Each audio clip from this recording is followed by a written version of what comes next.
नमस्कार, times now Navbharat पर आपका स्वागत है। आपके साथ मैं हूं राकेश पांडे।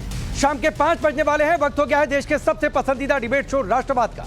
राष्ट्रवाद यानी देश से बढ़कर कुछ नहीं। क्या देश में 1857 जैसे हालात बताकर मुसलमानों से विद्रोह कराने की साजिश हो रही है? क्या 1857 की बात कहकर देश को गुलाम बताया जा रहा? क्या गर्म लोहे और स्टील का उदाहरण देकर मुस्लिम कौम को भड़काने का काम किया जा रहा?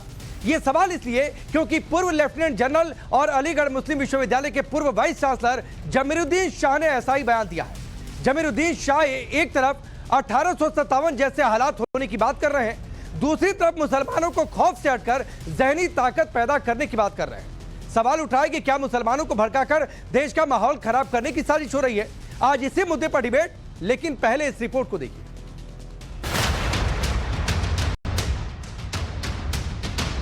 आजकल के जो हालात हैं 1857 की तरीके की तरफ जैसे गरमाइश कम्युनिटी पे पड़ रही थी वैसे ही पड़ रही है। कौम जो है स्टील बनेगी, मजबूत बनेगी, मुझे कोई शक नहीं। खौफ दिल से निकाल दीजिए। जो खौफज़दा है पिटेगा। ताकत पैदा कीजिए ज़हनी, और इंशाल्लाह कामयाबी जरूर मिलेगी। क्या मुसलमानों को देश में भड़काने की साजिश हो रही है? गुलामी का डर दिखाकर क्या मुसलमानों को उकसाया जा रहा? क्या खौफ की बात कहकर ऐसा ही माहौल देश में तैयार किया जा रहा? दरअसल अलीगढ़ मुस्लिम यूनिवर्सिटी के पूर्व वाइस चांसलर और पूर्व लेफ्टिनेंट जनरल जमीरुद्दीन शाह ने ऐसी भड़काऊ बयानबाजी की है और यहां तक कह दिया कि देश के हालात 1857 की तरह। आजकल के जो हालात हैं 1857 की तरीके की तरफ जैसे गरमाइश कम्युनिटी पे पड़ रही थी वैसे ही पड़ रही है। The situation is exactly as it was in 1857. सवाल है, जमीरुद्दीन शाह देश को गुलाम बता रहे या फिर 1857 की बात कहकर कौम को क्रांति के नाम पर भड़का रहे? दरअसल अलीगढ़ मुस्लिम यूनिवर्सिटी के संस्थापक सर सैयद अहमद खान के जन्मदिवस के उपलक्ष्य में गोरखपुर में 19 अक्टूबर को एक कार्यक्रम आयोजित किया गया था। इस कार्यक्रम में बतौर मुख्य अतिथि जमीरुद्दीन शाह ने गर्म लोहे और स्टील का उदाहरण देते हुए मुसलमानों को एकजुट होने की बात कही। Drive the fear from your heart. अपने दिल से खौफ दूर कर दीजिए। सर सैयद ने यही बतलाया था, अगर आप खौफज़दा रहेंगे तो लोग आपके ऊपर चढ़ जाएंगे। बिल्कुल खौफ जाहिर नहीं कीजिए। Don't fear anything. स्टील कैसे बनती है? जब आप लोहे को फर्नेस में डाल के गर्म करते हैं तो गरमाइश आपको महसूस हो गई है और इंशाल्लाह इस गरमाइश की वजह से कौम जो है स्टील बनेगी, मजबूत बनेगी, मुझे कोई शक नहीं। फिरकों में मत बटिए, सरदारों से सबक सीखिए, एक दूसरे की मदद करते हैं। अगर आप एक सरदार पे हाथ उठा लें आप पूरे इकट्ठे हो जाएंगे। अफसोस यह है कि हम एक दूसरे को काटते हैं, हम एक दूसरे की बुराई करते हैं, हम एक दूसरे की मदद नहीं करते। निहायत जरूरी है कि इल्म और यूनिटी, एक दूसरे की मदद, फिर आप देखिए कितना फर्क होगा। कोई भी आपकी मुखालफत नहीं कर पाएगा। जमीरुद्दीन शाह ने अपने भाषण के दौरान मुसलमानों को डराने की भी कोशिश की और यहां तक कह दिया कि जो खौफ में रह गया तो पिट जाएगा। खौफ दिल से निकाल दीजिए। जो खौफ ज़्यादा है पिटेगा। ताकत पैदा कीजिए ज़हनी, और इंशाल्लाह कामयाबी जरूर मिलेगी। ये जो चंद साल हैं मुश्किलों के गुजर जाएंगे और कौम और हमारा मुल्क जो है एक साथ तरक्की करेगा।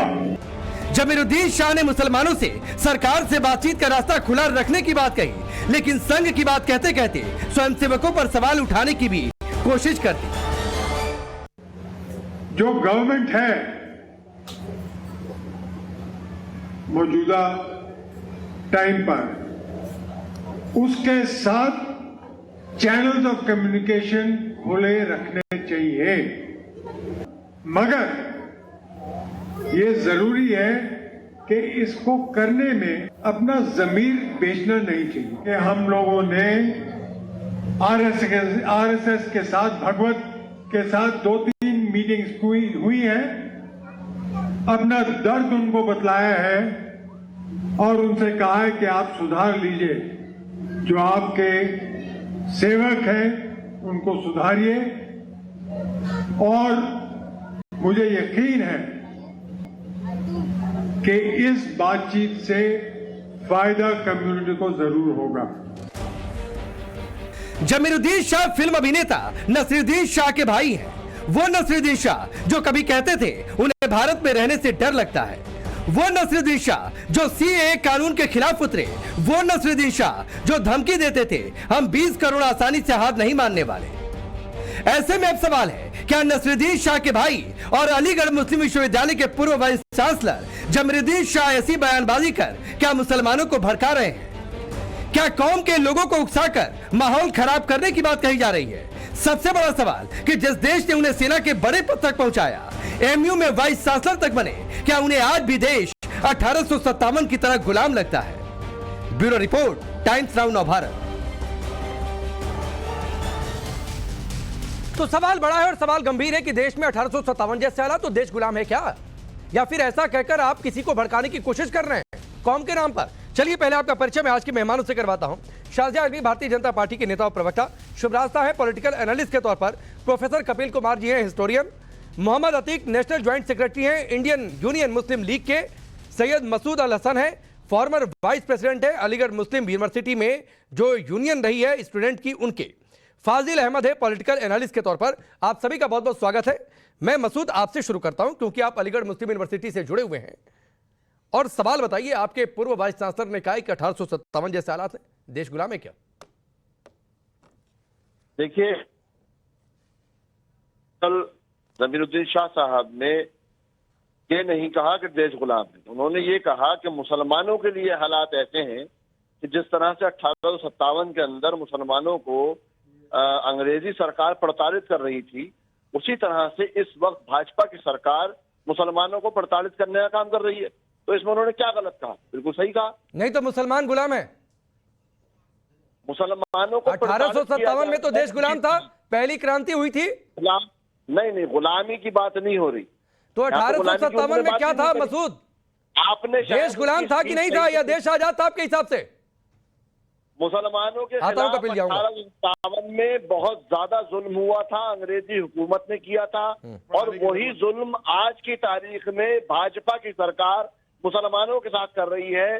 जहां जहां भी भाजपा की सरकार, गिनवाइए, चलिए क्या क्या जुल्म हो गया, मुझे 5 बड़े जुल्म गिनवाइए। कहीं भी उठा करके मुसलमानों का कत्ल कर दिया जाता है, कहीं घर तोड़ दिए जाते हैं। किसने कर दिया? सरकार ने कर दिया। सरकार ने कत्ल कर दिया। सरकार से जुड़े किसी आदमी ने कत्ल कर दिया। बुलडोजर मैं चलवा रहा हूँ। नहीं, किसने कत्ल कर दिया? और रही कत्ल की बात, अपराध की बात है, तो हर धर्म के लोगों के खिलाफ अपराध हुआ है। ऐसा नहीं है कि सिर्फ एक ही कौम के खिलाफ जुड़े लोगों के खिलाफ अपराध हुआ है। किसने किया? अरे शहाबुद्दीन का कत्ल किसने किया? अरे कितने मुसलमानों के नाम गिरा? कमलेश तिवारी का मर्डर किसने किया? सरतन से जुड़ा किसने किया? नहीं, सर तन से जुदा किसका हो गया मसूद? सर तन से जुदा किसका हुआ? हाँ, किसका हुआ बताइए, किसका हुआ? नुपुर शर्मा का हुआ। मैं पूछ रहा हूं किसका हुआ? तो आप नुपुर शर्मा का सर तन से जुदा करना चाहते थे?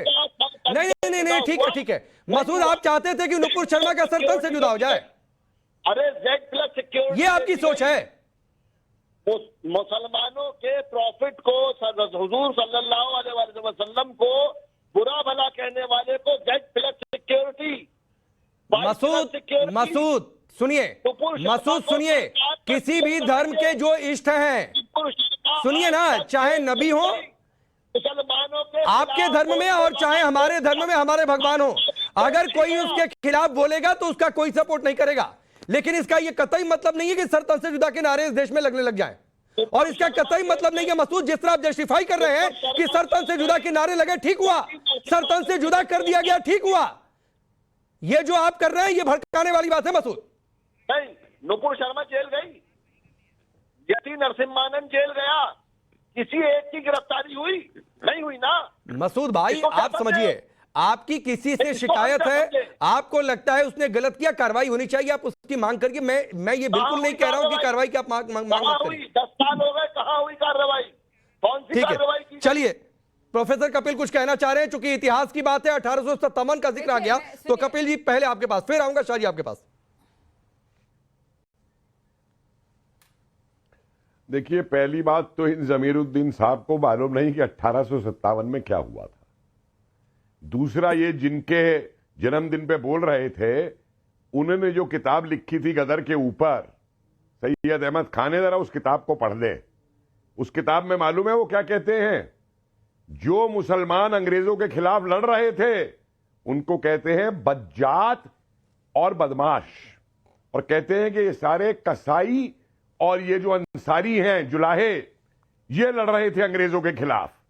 उसके बाद में यही जो है अंग्रेजों से मांग करते हैं एंग्लो इंडियन अलायंस की, कि तुम भी शासक हो, हम भी शासक हो, अरे कौन से, हमको राज करना चाहिए। देखिए, बीच में मत बोलिए श्रीमान जी, मैं आपके बीच में नहीं बोला था, इसकी जबान बंद कराइए बीच में। अरे कौन सी किताब पढ़ के आए हो? जाहिल तुम लोग हो, तुमने पढ़ा है सैयद अहमद की किताब को? जाके पढ़ो, जाकर के बताओ ना, बहादुर शाह जाके पढ़ो, जाकर के, तब मुझसे बात करना आकर के। जिंदगी बिता दी है मैंने पढ़ते पढ़ते इतिहास को, तुम लोग एक डॉक्यूमेंट नहीं पढ़ सकते। और उस जमीरुद्दीन को तुम बचाने आए हो जिसने अलीगढ़ में तुम्हारी मिलिट्री डिक्टेटरशिप चला रखी थी। मुझे बात पूरी करने दीजिए, एक जगह ये बीच में ना बोले। मसूद सर, मसूद जो बोल रहा हूं, मसूद आपके बीच में कपिल जी ने नहीं बोला था सर, आप उनको सुन लीजिए, जो गलत लगेगा फिर आपके पास आ जाऊंगा, लेकिन बीच में नहीं, एक बार उनको सुन लीजिए। बोलिए कपिल जी, अपनी बात पूरी करिए प्लीज। मसूद भाई, काफी समय है आज और बहुत मेहमान भी है, एक एक कर सबके पास बहुत आराम से आऊंगा, रुक जाइए। जब अलीगढ़ मुस्लिम विश्वविद्यालय भी बनाया गया, मोहम्मदन ओरिएंटल कॉलेज बनाया था, तो ये कहा था कि this college is not meant for इक्केवालास, गरीब मुसलमानों के लिए नहीं है। और अंग्रेजों से ये कहा था कि तुमने गलती कर दी जो हिंदू मुसलमानों को एक यूनिट में रख दिया, तुमको तो नादिर शाह जैसी पॉलिसी लेनी चाहिए थी जो एक दूसरे के खिलाफ इस्तेमाल कर सको। इसलिए सैयद अहमद खान की तो बात और छोड़ दीजिए। दूसरी बात आई है 1857 पे, मुगलों का पूरे हिंदुस्तान पे कभी राज नहीं रहा था, और उस मुगल बादशाह को जिसकी हुकूमत चांदनी चौक की कुछ गलियों तक रह गई थी, सारे हिंदुस्तान ने 1857 में अपना बादशाह माना था। रानी झांसी, तात्या टोपे, नाना साहब, कंवर सिंह, सारे हिंदुओं का नाम ले लीजिए, उसको बादशाह मान के उसके अंदर में एक होके लड़े थे। और ये कह रहे हैं 1857 की बात कर रहे हैं कि हिंदुओं ने जुल्म किए थे मुसलमानों के ऊपर। कहां से इतिहास पढ़ के आते हैं ये? जाके दिल्ली में म्यूजियम देख लीजिए 1857 का, लाल किले में जो मैंने बनाया था। एक एक शब्द देखिए। मुसलमानों ने मुझे फोन किए और कहा कि साहब ये कितनी बढ़िया चीज आपने दिखाई है। नहीं कपिल जी, मैं मसूद ठीक कर रहा हूं। कपिल जी, जो मसूद ने कहा कि जैसे अंग्रेजी सरकार उस समय जुल्म ढा रही थी, उसी तरह आज की सरकार मुस्लिमों पर जुल्म ढा रही है, ये मसूद ने कहा। हिंदुओं से कोई मतलब नहीं है। मैंने ठीक कर दिया मसूद भाई, मैंने ठीक कर दिया, मैंने ठीक कर दिया। आपकी बात मैंने रख दी मसूद भाई, जो आपने कहा मैं बिल्कुल फैक्ट के साथ रहता हूं। बोलिए कपिल जी। अरे सुनिए, अभी इन्होंने नूपुर शर्मा का जिक्र किया। आप ही की चैनल पे 5-6 दिन पहले साजिद रशीदी ने मालूम है क्या कहा था कि जिनको तुम देवी कहते हो उसी का तुम रेप करते हो। नहीं, प्लीज। FIR हुई है उस पे। ठीक है। ये कभी कंडेम करते हैं? नहीं, जो गलत कहेगा उस पर कार्रवाई होगी। और नुपुर शर्मा डिबेट का विषय नहीं है। नहीं, नुपुर शर्मा डिबेट का विषय नहीं है ना। मसूद, आप उधर जाकर ठीक किया और आप ही कपिल जी मत जाइए। मैं आगे बढ़ रहा हूँ। जनाब, आप हर अपराधी का अगर वही अपराधी मुसलमान ठीक, चलता है। अतीक भाई, अरे एक मिनट रुक जाइए। जो डिबेट का विषय है उसके इर्द गिर्द रहिए। नुपुर शर्मा डिबेट का विषय नहीं है तो उधर मत जाइए, वरना फिर डिबेट कहीं और हो जाएगी और सबको जवाब देना मुश्किल हो जाएगा।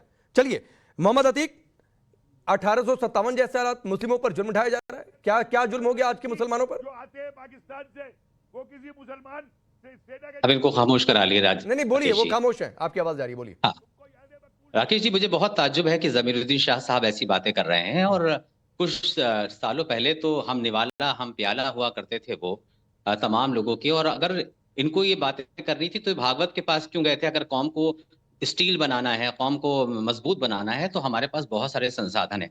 लेकिन फिर भी चलिए हम उनकी बात मान लेते हैं। अभी जैसे आपने कहा था कि क्या विद्रोह कराना चाहते हैं, अरे इसी हिंदुस्तान में अभी थोड़ी दिन पहले भारत में एक बहुत बड़ी संस्था है, उसका एक सरबराह ये कहते हैं कि भारत हिंदू राष्ट्र है। उस पर तो कोई बहस नहीं हुई, उस पर तो कोई विद्रोह की बात नहीं हुई, जबकि भारत का संविधान सेकुलर है, भारत सेकुलर है, हिंदू राष्ट्र तो नहीं है। राकेश जी, क्या हिंदू राष्ट्र है हिंदुस्तान? नहीं है। लेकिन मैं ये कहता हूं कि जाहिर सी बात है हालात तो खराब ही हैं। और जो इतिहासकार साहब कह रहे थे कि ले लीजिए बहादुर शाह जफर को सबने मनाया था, झांसी की रानी ने अपना नेता बनाया था, लेकिन वही आपने सिंधिया की क्यों नहीं बात करी? क्यों नहीं बात करी आपने? झांसी की रानी की बात करते हैं, सिंधिया की बात नहीं करते हैं आप। सिंधिया ने भाई, देखिए डिबेट में अगर आप कर सकते हैं, कोट कर सकते हैं, तो हम भी कोट कर सकते हैं। बात कर रहा हूं मैं, तुम्हारे जैसे गद्दारों की बात नहीं कर रहा हूं। अरे चुप रहो। गद्दार करते हो, तुम्हारे आज गद्दार मौजूद नहीं प्लीज, ये गद्दार और दार शब्द नहीं। कपिल जी, एक मिनट। मोहम्मद अतीक की बात पहले पूरी हो जाए फिर आ जाऊंगा। एक मिनट प्लीज, ऐसे शब्द नहीं कोई। एक मिनट अतीक भाई, अपनी बात पूरी करिए। तो इसलिए मैं कहता हूं कि जाहिर सी बात हालात तो बदलने चाहिए। हालात तो खराब हैं, इसमें तो कोई दो राय नहीं है। हालात तो सरकार को ही सही करने हैं, इसके लिए तो जिम्मेदार। अरे क्या हालात खराब हो गए? मैं कह रहा हूं पांच उदाहरण दीजिए जो जुल्म हो गया। वो कह रहे हैं कि मुस्लिमों को मारा गया। अरे अपराध हर धर्म के लोगों के खिलाफ हो गए, आपको सिर्फ मुस्लिम दिखाई देता है। और अगर कहीं कुछ गलत होगा मुस्लिम के खिलाफ भी तो कार्रवाई होगी, उसकी मांग करिए। नई कार्रवाई, उस पर सवाल उठाइए, अदालतें हैं। ये सुप्रीम कोर्ट कह चुका है कि कोई भी कार्रवाई बुलडोजर कार्रवाई नहीं होगी मेरी मर्जी के बगैर। आपको ये एग्जाम्पल नहीं समझ में आता राकेश जी? एक एग्जाम्पल दे रहा हूं, बड़ा मजबूत एग्जाम्पल दे रहा हूं। आप 5 की बात कर रहे हैं, ये 5 पे भारी है, तो ये 5 पे भारी है। अरे तो सुनिए ना अतीक भाई, तो उसी सुप्रीम कोर्ट में चले जाइए और कहिए कि यहां पर बुलडोजर हो गया, गलत तरीके से चल गया। सुप्रीम कोर्ट के उस फैसले के बाद, सुनिए ना, सुप्रीम कोर्ट के उस लाइन के बाद गुजरात में भी चला बुलडोजर, तो क्या सुप्रीम कोर्ट ने कह दिया कि गलत हो गया चल के? नहीं, तो जाइए ना, अदालत है। अगर आपको लगता है कि कहीं अदालत की बात नहीं मानी जा रही है, मुझे पता है मोहम्मद अतीक कि आपका निशाना बहराइच है। हमें आप जो एग्जाम्पल, नहीं, मुझे पता है आपके जहन में क्या चल रहा है। तो सर एक आपको फ्री की एडवाइस दे रहा हूं, सर चले जाइए अदालत में सुबह सुबह और जाइए कहिए कि वहां पर बहराइच में आजकल में बुलडोजर चल सकता है, इससे कर दीजिए। देखिए इसमें कौन सी इतनी बुरी बात है, बजाय कि आप लोगों को भड़काइए। सर अदालत चले जाइए ना, बहुत आसान है तरीका। संविधान को मानने वाले हैं, हम संविधान के तहत ही चलेंगे, हम संविधान की धज्जियां नहीं उड़ाएंगे। तो संवैधानिक तरीका मोहम्मद अतीक यही है कि अगर आपको लग रहा है कि बहराइच में बुलडोजर चलने वाला है और गलत चलने वाला है, तो सर सुबह सुबह सुप्रीम कोर्ट में याचिका दाखिल कर दीजिए। यहां पर अदालतें रात को 12 बजे भी सुनवाई करने के लिए बैठ जाती हैं। आप तो मेरे एक एग्जाम्पल से तिलमिला के नहीं, मैं तिलमिला नहीं गया। मैं सिर्फ पूछ रहा हूं कि अगर आपका निशाना बहराइच है तो कोर्ट चले जाइए। मैं आपको फ्री की एडवाइस दे रहा हूं, तिलमिला नहीं रहा हूं। नहीं, मैं भी चाहता हूं देश लोकतांत्रिक तरीके से ही चले और उसी तरीके से चलेगा। खैर शाजिया मैं आपसे कुछ पूछना चाहती हूँ। हाँ बोलिए शाजिया। नहीं राकेश जी, क्या आपके इस डिबेट में कोई गुंजाइश है, कोई कायदे की बात, कोई सोबर बात, दोनों कम्युनिटीज को साथ रखने की बात और सर सैयद अहमद खान के बारे में सही बात रखने की इजाजत है या गुंजाइश है? तो मैं बोलूंगी 2-3 बातें पूरी तरह से गलत बयानी। जमीरुद्दीन जी असल में छटपटा रहे हैं जी, तो मुझे मौका दीजिएगा और मैं हाथ जोड़कर सबसे कहूंगी, गुजारिश करूंगी, थोड़ी देर सुन लीजिए। मुझे लगता है आप सब लोग की बात में आधा सच भी नहीं है, झूठे और बहुत ही कम आप सच उसमें से निकाल पाएंगे, उसके अवदेश निकाल पाएंगे जो आपकी बात रही है। मैं बताती हूं क्यों। आप जहां तक बात है सर सैयद अहमद खान साहब की, उन्होंने पूरी म्यूटिनी 1857 की बहुत ही नजदीकी से देखी थी। उनके घर के लोग, उनकी माँ, उनकी बहन गुजर गए थे। उन्होंने उसके बाद ये पूरा तसव्वुर किया कि मुसलमानों को, क्योंकि अंग्रेजों ने मुसलमान को इसके लिए गिल्टी बनाया था, क्योंकि आपको याद है क्या पूरा मामला था, जो किस जानवर के फैट को लेकर वह पूरा आंदोलन हुआ था, जो कार्ट्रिज की बात थी। सब जानते हैं 1857 में क्या हुआ था। उन्होंने देखा, बल्कि उन्होंने सैयद अहमद खान ने एक जो उनको गांधी प्रॉफिट कहते थे ऑफ एजुकेशन, मतलब एजुकेशन इतनी जरूरी है, साइंटिफिक एजुकेशन जरूरी है, दीनी तालीम नहीं, अंग्रेजी पढ़ाई लिखाई, मेडिकल और इंजीनियरिंग। तो मैं उसके लिए उनको सलाम करती हूँ। ये सही बात है कि अजलाफ और अशराफ की जहाँ तक बात है, सुनना पड़ेगा कपिल जी, आपको प्लीज प्लीज बीच में नहीं, आप पर भी आऊंगा भाई, आप पर भी आऊंगा, इसके बारे में आपको भी सुनना पड़ेगा। शाजिया की बात पूरी होने दीजिए, बिल्कुल बोलूंगी। शाजिया जमीरुद्दीन पर आइए। नहीं, मुझे बोलने दीजिए, ऐसी बातें बोल रहे हैं। हाँ, तो देखिए, नहीं ज़मीरुद्दीन पर मैं आ रही हूँ। तो ज़मीरुद्दीन साहब बेचारे हाथ पैर मार रहे हैं, बड़े बड़े पद उन्होंने रखे हैं, लेकिन अब उनको कोई पूछ नहीं रहा है। तो बेचारे भाई साहब परेशान हाल होकर कुछ उल्टा सीधा बक रहे हैं। ये सिर्फ बकना हुआ, ये सिर्फ बकवास हुआ। मालूम है क्यों? क्योंकि उसमें कोई आधार नहीं है। और इतनी शर्म की बात है कि सर सैयद अहमद डे के दिन एएमयू के पूर्व वाइस चांसलर होते हुए वो ना एएमयू की हिस्ट्री जानते हैं, जो एंग्लो इंडियन सोसाइटी के तहत मोहम्मडन कॉलेज बना था, मैं मानती हूँ उस बात को। और जो 1857 के बारे में बहादुर शाह जफर के अंडर किस तरह से सब, चाहे वो तांतिया तोप हो या, मैं तो खैर भिटूर के बहुत पास की रहने वाली हूँ, तो मुझे काफी अच्छा अंदाजा है 1857 में क्या हुआ था। और चाहे जितने भी हमारी रानी झांसी हो या बाकी सब पेशवा हो, वो जो किस तरह से वो हुआ था। तो ना बेचारे भाई साहब ज़मीरुद्दीन जी को 1857 के बारे में मालूम है, सुनिए, ना उनको एएमयू के बारे में मालूम है, ना उनको सर सैयद अहमद खान साहब के मालूम है, और ना उनको आज के मौजूदा हाल के बारे में मालूम है। क्योंकि आज के मौजूदा हाल में कोई भी शख्स खड़े होकर नहीं कह सकता कि किसी भी तरह से सरकारी किसी भी तंजीम या इदारे ने उनके साथ मजहब या जात के आधार पर सरकार के मशीनरी में कोई भी नहीं, खुद जब वो सेना में इतने बड़े पद पर पहुंचे हों, शुभ रास्ता, ठीक है, नहीं है राकेश और जी, अलीगढ़ मुस्लिम में यूनिवर्सिटी के वाइस चांसलर रहे हो, वो ऐसी बातें बोले, और उनके भाई नसरुद्दीन शाह, हम एक शाहजी आ रहा हूं, नहीं राकेश जी, हाँ शाहजी आ रहा हूं, नहीं राकेश जी, नहीं राकेश जी सुनिए, मैंने बहुत सी बातें सुनी और बहुत ही गैर जिम्मेदारी हुई। नहीं देखिए, मैं नुमाइंदगी कर रही हूँ अपनी सरकार की, मैं इसके बारे में मुझे जानकारी है। अब मैं चाहती नहीं हूं जिस तरह की भद्दी और गंदी बातें अभी भी हुई हैं उनको दोहराया जाए। नूपुर शर्मा की बात हुई, ये कह रहे हैं उनको जेल भेजा जाए। क्या आप जानते हैं उसके चलते एक बिल्कुल मासूम सा एक टेलर, उसकी कैसे जान गई? आप भी इंसान हैं, हम लोग इंसान भी हैं, मुसलमान भी हैं, हिंदू भी हैं। ठीक है, आपने अपनी बात रखी शाजिया, आपने अपनी बात रखी। नूपुर शर्मा, मैं फिर कह रहा हूं डिबेट का विषय नहीं है, मैं डिबेट को डिरेल नहीं करना चाहता हूं। शुभ रास्ता, नसरुद्दीन शाह ने क्या कहा वो सबको पता है। उसी लाइन पर नहीं, ठीक है, उन्होंने नुपुर शर्मा का जिक्र छेड़ा, आपने उसका काउंटर कर दिया, ठीक है। उसी लाइन पर ज़मीरुद्दीन शाह सेना में इतने बड़े पद पहुंचे, अलीगढ़ मुस्लिम यूनिवर्सिटी के वाइस चांसलर तक बनाए गए। उसके बाद उन्हें शिकायत है कि भाई 1857 जैसे हालात हैं, देश में जिगर मजबूत करना है, स्टील की तरह मजबूत बनना है। देखिए, मुझे लगता है कि ये जो समय है अभी राजनैतिक रूप से और वैचारिक रूप से, ये निश्चित रूप से एक बहुत ध्रुवीकरण जैसा माहौल है, इसमें कोई दो राय नहीं है। लेकिन हमें ये देखना होगा कि अगर कोई ध्रुवीकरण की बात कर रहा है तो वो किस पॉलिटिकल उद्देश्य से कर रहा है। ये बात बिल्कुल सच है कि अगर आप डिबेट्स देखेंगे राकेश जी, जो अभी की डिबेट्स हैं, 1920 की डिबेट्स थी, 1857 की डिबेट्स थी, लगभग वो डिबेट्स, उन डिबेट्स में साम्यता है। लेकिन इन्होंने जिन मुस्लिम स्कॉलर्स का जिक्र किया, और उसको जिक्र करके एक तरह से अंग्रेजी में एक शब्द होता है अप्रोप्रिएशन, उसको अप्रोप्रिएट करने की कोशिश की, ये गलत है। अगर जैसे शाजिया जी बता रही थी, उसी तरीके से तमाम ऐसे मुस्लिम स्कॉलर्स हुए, ऐसे मुस्लिम हमारे पॉलिटिकल वर्कर्स हुए उस समय के, जिन्होंने न केवल इस तरह के ध्रुवीकरण का विरोध किया, बल्कि उन्होंने जो बिल्कुल ही चरमपंथी मुसलमान थे उस दौर के, उनके साथ दो दो हाथ किया। तो ये 1920 और 1857 की बात जब ये कुछ चुनिंदा मुस्लिम नेता करते हैं, तो इन नेताओं को भूल क्यों जाते हैं? यही खान अब्दुल गफ्फार खान थे जिन्होंने बिल्कुल लोहा ले लिया था एक तरीके से, भारत को अक्षुण्ण बनाए रखने के लिए जो जिस तरीके का काम नॉर्थ वेस्ट फ्रंटियर प्रोविंस में उन्होंने किया, वो एक मिसाल है। पर पर मैं तो नहीं देखती कि कोई भी आज का मुस्लिम नेता जो अपने आप को कहता हो कि हम प्रखर राष्ट्रवादी हैं, उनको तो मैंने नहीं देखा कि वो खान अब्दुल गफ्फार खान की बात करते हैं। उनके जबान पे ये शब्द भी नहीं आता। तो ये दिक्कत है, और ये दिक्कत इसीलिए क्या होता है कि जब इधर का जो नैरेटिव है, मैं अपने आप को इधर के नैरेटिव में अगर रख करके बोलूं तो फिर नहीं फाजिल जी, आप लगातार अगर कुछ बोल नहीं, फाजिल की आवाज ऑन एयर नहीं जा रही है।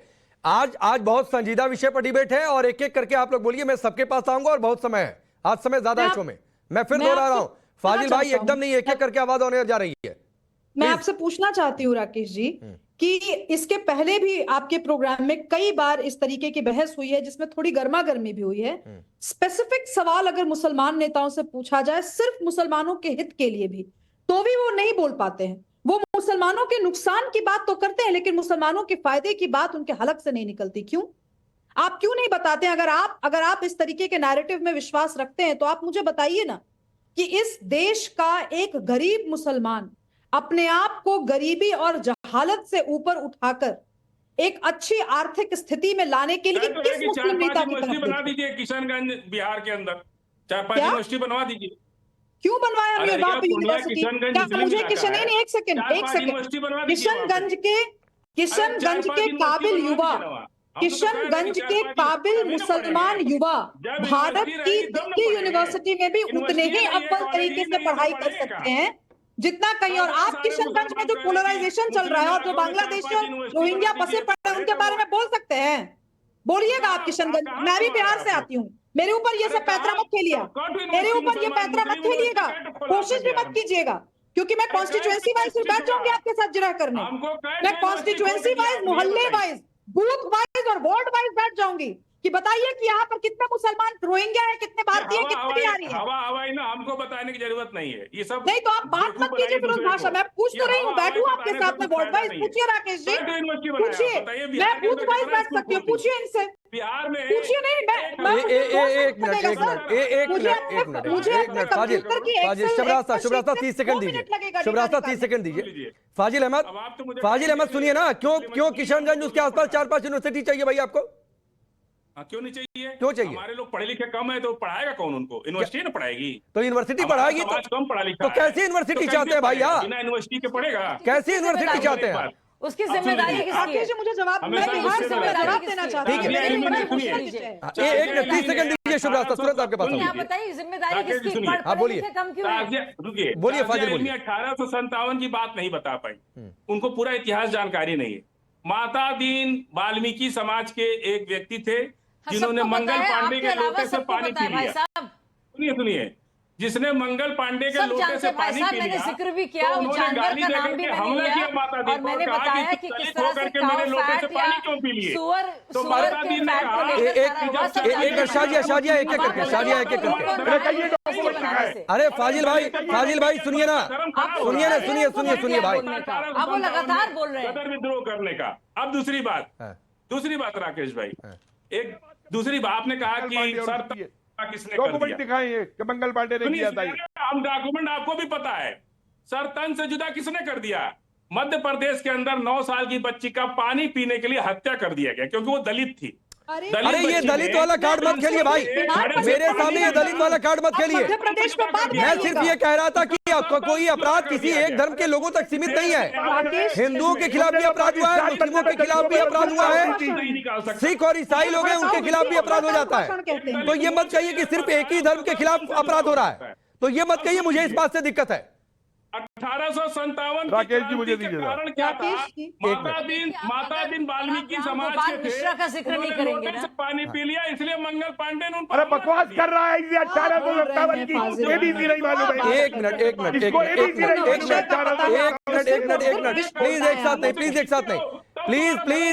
प्लीज एक साथ नहीं फाजिल आप लगातार बैकग्राउंड दीजिए। 1 मिनट मुझे, 1 मिनट रुकिए शुभ्रास्ता 30 सेकंड दीजिएगा, चूंकि इतिहास माता दिन की इन्होंने बात की।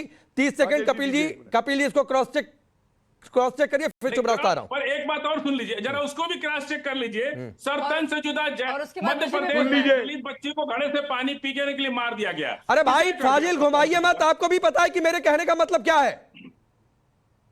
अरे मैं आप और सरपंच से जुदा के नारे किसने लगाए ये आपको भी पता है। चलिए कपिल जी बोलिए, फिर से रास्ता आ रहा हूं। रुक जाइए भाई फाजिल, सुनिए, आपने बहुत आसानी से 2-3 चीजें कोट करके आप निकल गए पिछली गली से। रुक जाइए, अभी बहराइच सुन लीजिए, बहराइच सुन लीजिए। राकेश जी, इनको ये नहीं मालूम कि 1857 की तैयारी 10 साल से चल रही थी। गूगल पे मत जाइए। 1856 की चिट्ठी है कंवर सिंह की, मीर अली को लिखी हुई पटना के अंदर, पटना के आर्काइव्स में जाके देख ले। इनको ये नहीं मालूम कि 10 साल से तैयारी चल रही थी। 1857 की जो डेट बनाई गई थी 10 मई 30 मई 10 जून, बहुत सोच समझ के बनाई गई थी। और ये जो माता दीन और पांडे का किस्सा कह रहे हैं ये गलत है, ये गलत है।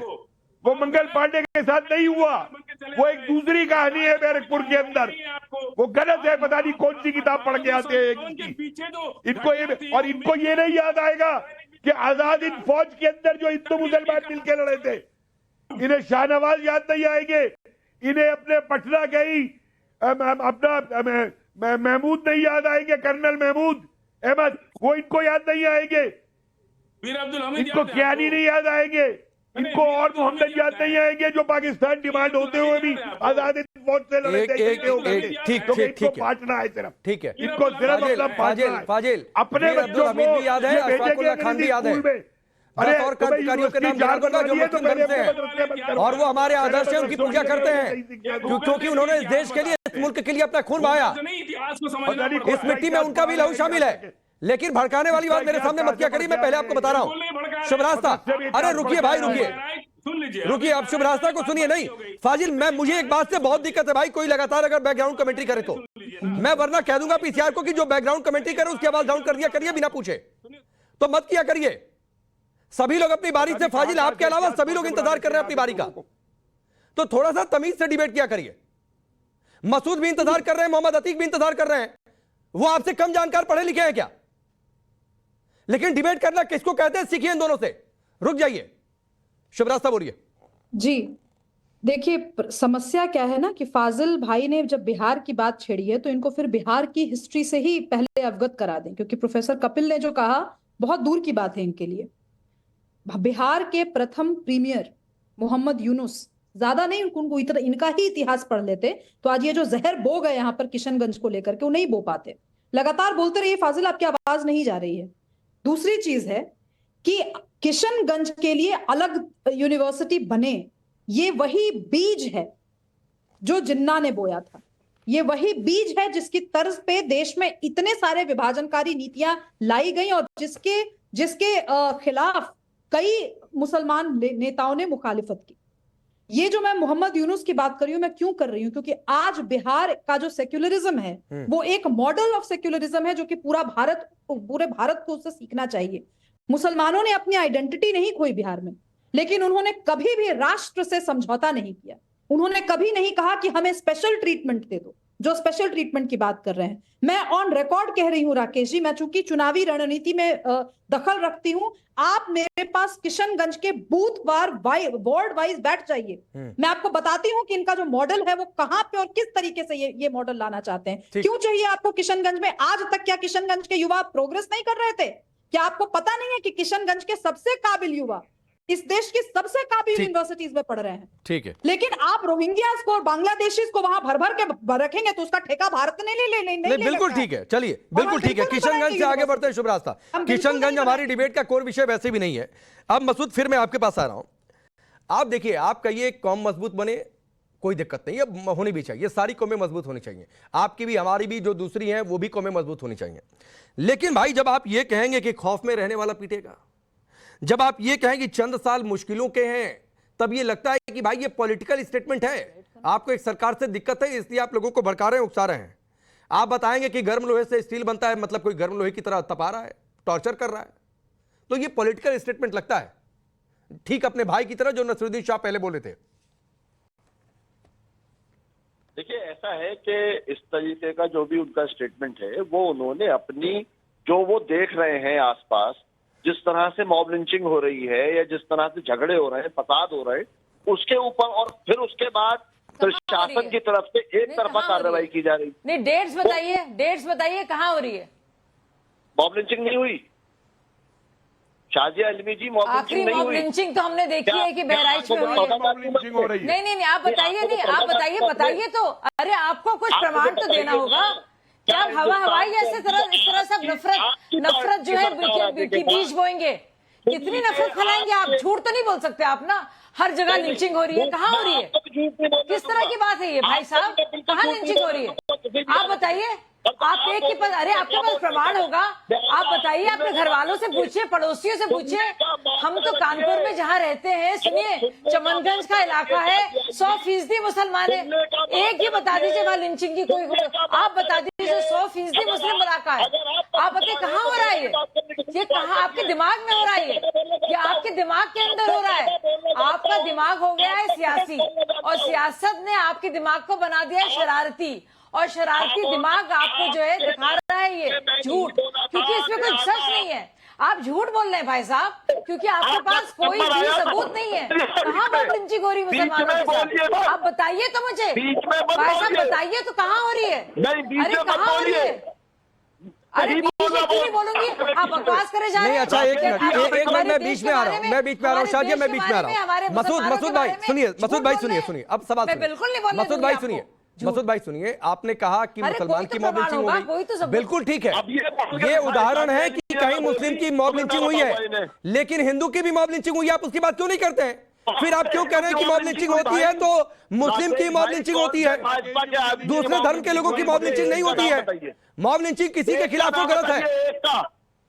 अरे एक का नाम बताइए जिसकी बहराइच में क्या हुआ? बहराइच में क्या हुआ? मॉब लिंचिंग है। चलिए मसूद बताइए, बहराइच में क्या हुआ? आप उसे क्या कहेंगे? रुक जाइए, अभी बीच में कोई नहीं, एक मिनट।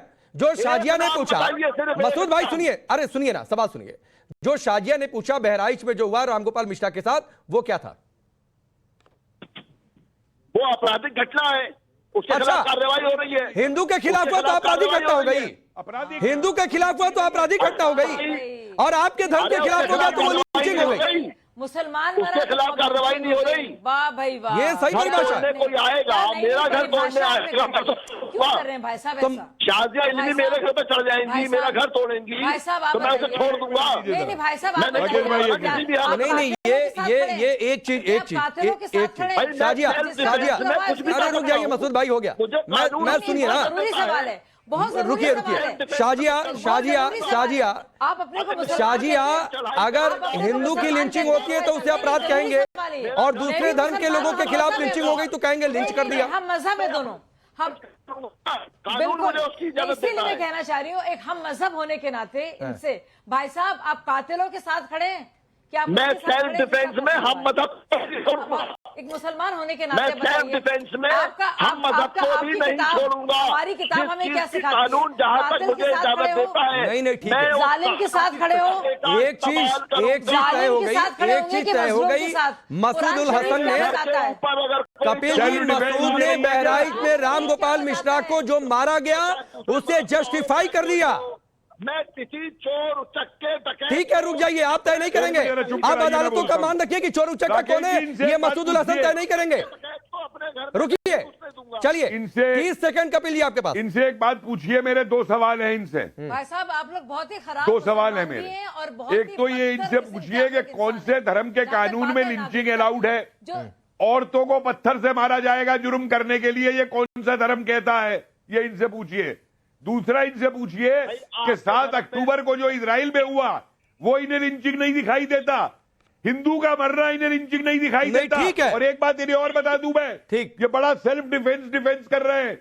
अरे अगर इस देश में तुम पे ज्यादती हो रही होती ना तो तुम ये बकवास नहीं कर रहे होते यहाँ पे बैठ के, तुम अंदर ठीक है।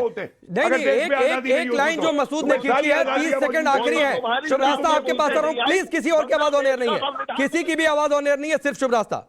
शुभ रास्ता, रामगोपाल मिश्रा मारा गया, कह रहे हैं आपराधिक घटना है, वो लिंचिंग नहीं है, लेकिन अगर कोई मुस्लिम मर जाए तो कहेंगे भाई वो अपराध नहीं है, वो लिंचिंग है। ये परिभाषा इन्होंने तय कर दी है। मैं इनफैक्ट ये जो एएमयू से बैठे हैं और जो लीग से बैठे हैं, मैं उनसे एक विनम्र निवेदन करना चाहती हूँ कि अगर आप लोग जो बात कहते हैं उन बातों उन कुछ बातों में बहुत गहनता है, जिस विषय पे चर्चा होनी चाहिए, लेकिन आपकी जो गहनता है वो कहीं ना कहीं कॉम्प्रोमाइज हो जाती है क्योंकि आप लोग सिलेक्टिव हो जाते हैं। यस। अगर मैं ये कह सकती हूँ कि मॉब लिंचिंग कालांतर में मॉब लिंचिंग हुई है, कुछ घटनाएं हुई हैं जिसकी वजह से मणिपुर सरकार ने एक फैसला लिया, एंटी मॉब लिंचिंग कानून बना, जिसकी वजह से झारखंड सरकार ने कुछ निर्णय लिए।